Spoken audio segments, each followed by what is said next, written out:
Hello and welcome back to Choices, Chapter 17.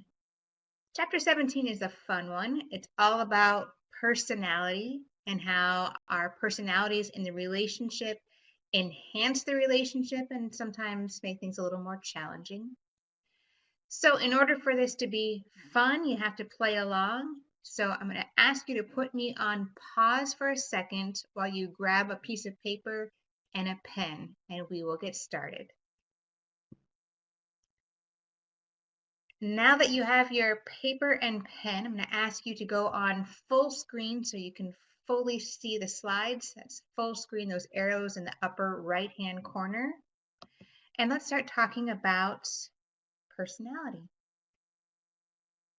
There's this theory that there are 5 major parts to every personality, and that essentially we come into the world with the foundation for these personality traits.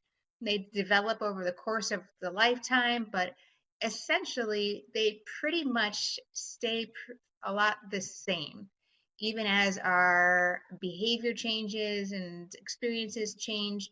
Those core personality traits are pretty stable and are characteristic throughout the lifetime. The 5 major parts to every personality, according to this theory, are extroversion, agreeableness, neuroticism, openness to new experience, and conscientiousness. So these 5 traits help to define who we are and also who we best interact with. We're going to go through each of these traits. With your piece of paper, what I'm going to ask you to do as we discuss each trait is to give 2 ratings. One will be a rating for yourself, and the other will be a rating for your partner. If you're no longer in the relationship, I encourage you to still think back to your partner and his or her characteristics and give them a rating, because this information could be useful to you. The first personality trait is neuroticism. This basically means the tendency to experience strong negative emotions, to be very reactive. So someone who is high on neuroticism, you see that this is a score from 1 to 5, so 5 would be the highest, would be somebody who is very reactive to situations, becomes highly emotional over even small things. Their emotions might fluctuate rapidly, so a lot of changed emotions. On the very end of the extreme, if you don't know who this is, that's Ben Stein, somebody who's very low on the neuroticism scale will present as kind of flat, non-emotional. They might sound monotone. Things can happen. They don't get too excited, upset, even too happy. Just kind of remain steady no matter what is going on. So consider neuroticism. First, give yourself a score from 1 to 5, and then your partner a score from 1 to 5.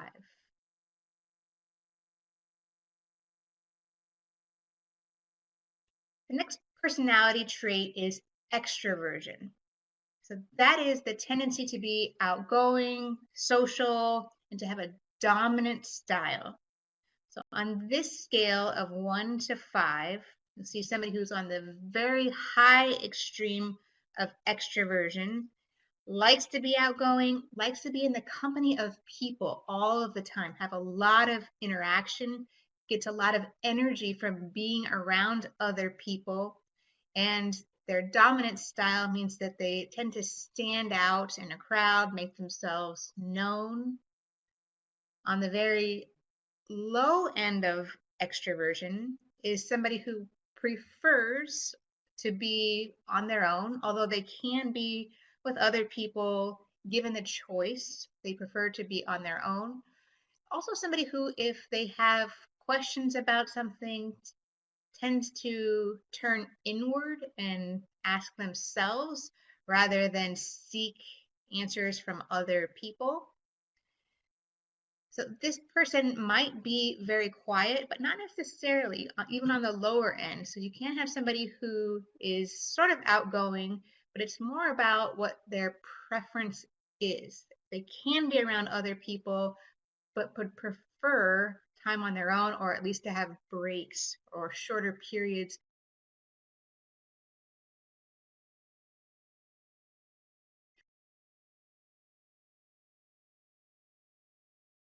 around other people. They gain energy from having downtime alone. Extroversion. Give yourself a score from 1 to 5, and then your partner a score from 1 to 5. The third trait is openness to new experience. This is the tendency to appreciate new experiences, ideas, variety, change. Somebody who is very high on this scale enjoys doing new adventurous things, risk taking, thrill seeking, trying new things, travel, changing things up, gets very bored with set routine. Somebody very low on this scale likes comfort, routine, predictability, doesn't need to try new things. They're very content with their patterns, the way things are, knowing what to expect. Comfort is a high priority. Openness to new experience. Give yourself a score from 1 to 5, and then your partner a score from 1 to 5.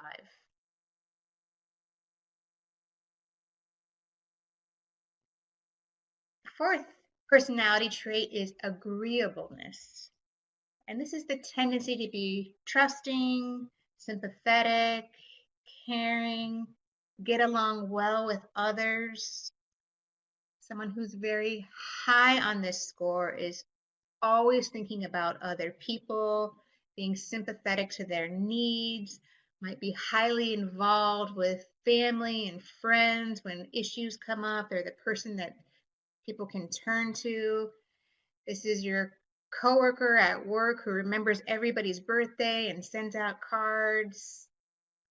They also can be considered at times naive or overly trusting. On the opposite end of the spectrum, on the low side, you would find somebody who doesn't necessarily trust others, doesn't agree or get along well with others very easily, can be guarded, mistrusting. Agreeableness. Give yourself a score from 1 to 5, and your partner a score from 1 to 5.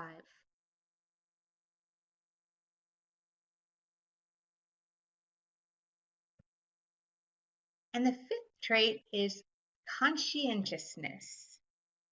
This is the tendency to be careful, disciplined, well organized, goal oriented. On the high end of the scale, you find somebody who is very organized, perhaps even a little rigid in their routines and patterns, but very focused on goals, achievements, as their priorities in line. This person may also be very interested in cleanliness and good order and routine. Somebody who's very low on this scale is quite the opposite, might be more free-spirited, take things as they come, undisciplined, living in the moment rather than focused on future goals. If you and your partner experience conflict around issues such as finance and housekeeping and routines with the kids, this could perhaps be a difference in conscientiousness. So give yourself a score from 1 to 5, and your partner a score from 1 to 5.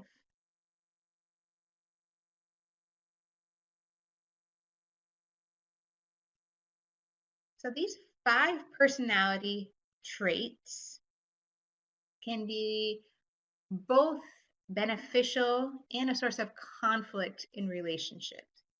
The conflict tends to come from our differences, because no matter what, you are two separate individuals together in a relationship, and there's a strong likelihood that at least one of those scales you saw some noticeable differences. Sometimes in relationships, when these differences begin to present, there are some factors that contribute to conflict. The first of these is the idea that you would like your partner to be more like you. That what works well for you ought to also work for your partner. And especially if there are some extreme differences, say with conscientiousness. You're somebody who likes to have things in order and be very aware of what's due, say with bills, taxes, your kids' homework, and you're with somebody who is much less conscientious, good chance that at some point that's going to create some friction. And you might be looking at your partner and asking, why can't they just be more like me? In fact, the follow-up to that is, they knew that I was like this when we got together. This is how I was when we got married. Why can't they just accept me the way that I am? 2 ways to look at this. One is you and your partner were both the way that you are when you met. Again, these personality characteristics are enduring and pretty much fixed. So they were in place when you met, they were in place when you dated, they were in place when you got engaged, got married, had kids, the whole thing. One way to look at that is to reflect back on our last class when we talked about the honeymoon period and how during the honeymoon period, even differences seemed like strengths. These were not a reason to not get together or not progress in the relationship. They were seen more as attributes. They were adorable. In the honeymoon phase, under the influence of those neurotransmitters and hormones, everything was great and beautiful. And these differences weren't as apparent as they are down the road, especially as the relationship evolves, kids become part of the picture, kind of the seriousness of life and the business of handling day-to-day affairs. These differences may have become more and more apparent. So the question of, why can't my partner just accept me the way I am, is twofold, because your partner was also the same when you met, when you dated, when you fell in love, when you made plans to get married and had kids. And it was fine during that honeymoon phase, but perhaps it's down the road where this leads to more conflict. So when that conflict emerges, one tendency is to try to change your partner. And one method of trying to change your partner is by being critical of their behavior and those personality traits. When really, the likelihood of changing, creating fundamental change in those persistent personality traits that were there long before you were is pretty low. So there may be some chance in changing up some of the behavior, but the personality trait itself is likely to remain pretty fixed. These are some of the ways that people end up in conflict over personality traits. Here are some things that you can do about it to, instead of work against the personality, work with the personality. The first is to recognize that some of the same personality traits where you have the greatest differences can actually be some of your greatest strengths. So somebody who is extremely cleanly and orderly and likes things the way they are might actually do very well with somebody who is more lighthearted and in the moment, because there's a good balance in that personality combination. So you think about ways that your strengths can actually be found in your differences. Take, for example, my husband, who is much higher on the extroversion scale than I am. I'm somewhere maybe in the middle. He's pretty high up there. So, for example, we could be at Disneyland waiting in line for a ride, and he'll strike up a conversation with the people next to us, ask them where they're from, what rides they've been on. To me, this makes no sense at all, because it's not like we're going to hang out with these people, exchange numbers. So to be talking to them, I don't really get. But that same personality characteristic that he has is very useful in a situation, say we're at some kind of function where I don't know anybody and I'm uncomfortable and I want to leave. And he's just willing to strike up a conversation with whoever's there, get things going and kind of pull me in.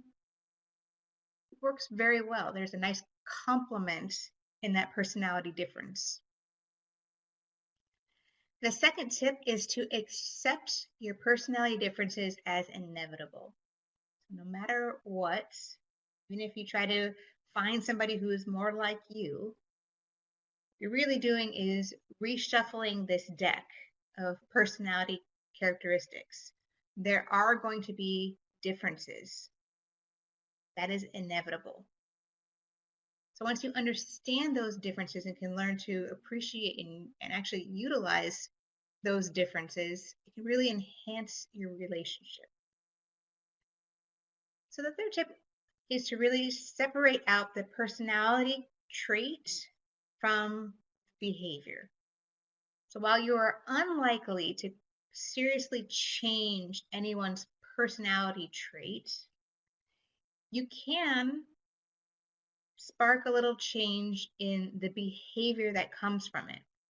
So for example, if your partner is a little sloppier than you and you prefer a cleaner, orderly, organized house, the way to go about change is not to be critical of their behavior, but rather to acknowledge any effort towards that behavior.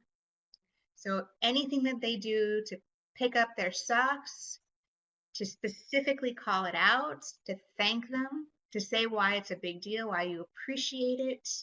You're really emphasizing that behavior that you want repeated, acknowledging the effort and why it's important to you. This is much more likely to encourage behavior change than complaining, being critical, arguing, getting into fights. The next tip is to focus on compromise with your behavior. So this idea that, the personality is not going to change, but maybe you could move a little bit towards the middle when it comes to behavior. That could go for both you and your partner.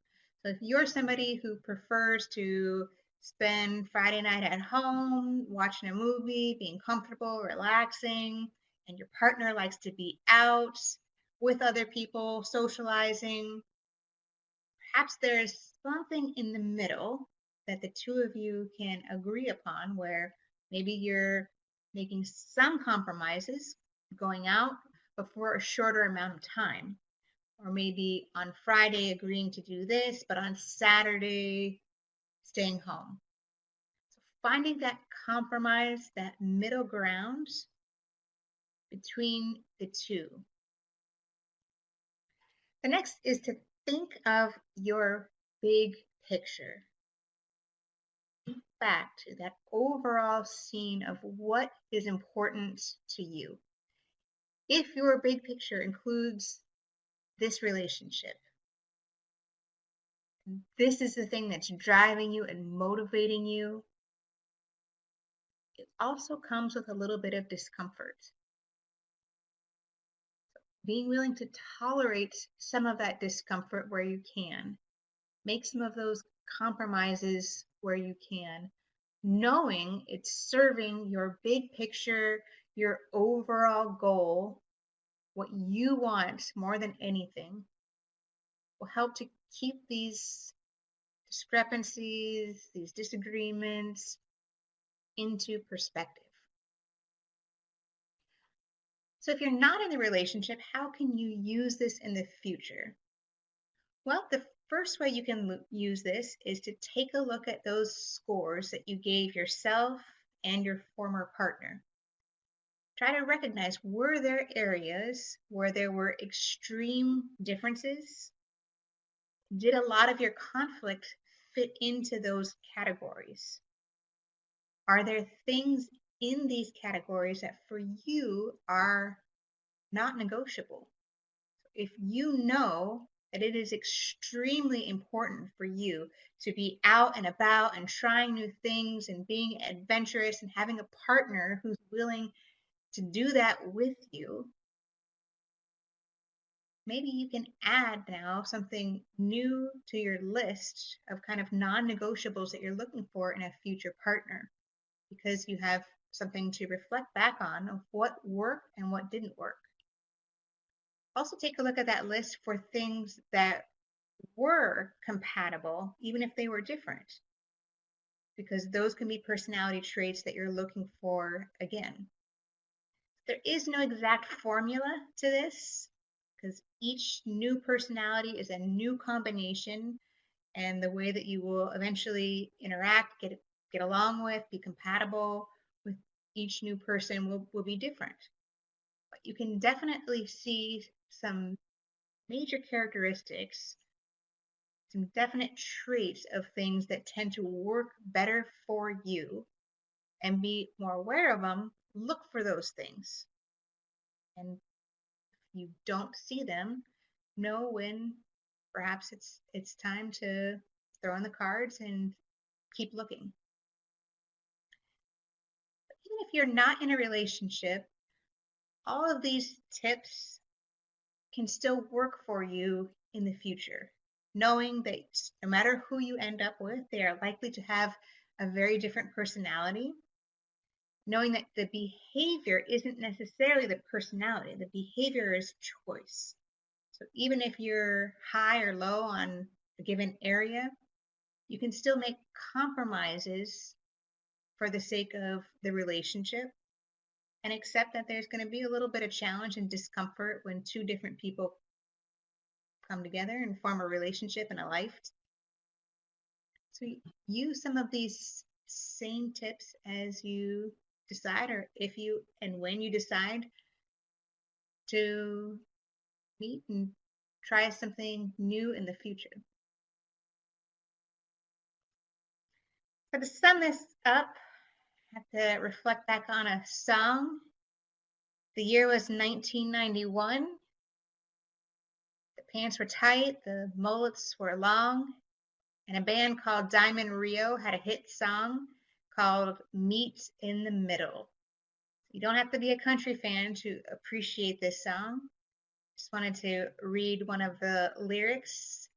They said, I'd start walking your way, and you'd start walking mine. We'd meet in the middle, neath that old Georgia pine. We'd gain a lot of ground, 'cause we'd both give a little. And there ain't no road too long when you meet in the middle. I'm including the YouTube link for this video on the homework assignment so you can get this song stuck in your head like I did. But makes a kind of good point. If you're in it and you're willing to compromise and willing to work together, even those differences can end up being strengths. And somewhere in the middle, you'll find some common ground. All right, so chapter 17, homework. Question number 1. What similarities and differences in your personalities did you discover from this exercise? Look for both those differences and the similarities. Sometimes even the similarities can cause conflict.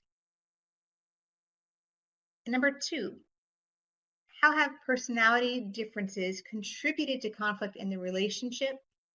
How have your differences been a strength? Even if you're reflecting back on your past relationship, were there some areas that were a strength, even if your personalities were quite different? And question number 3, if you are still in the relationship, how can you use acceptance and compromise? If you're out of the relationship, how would you apply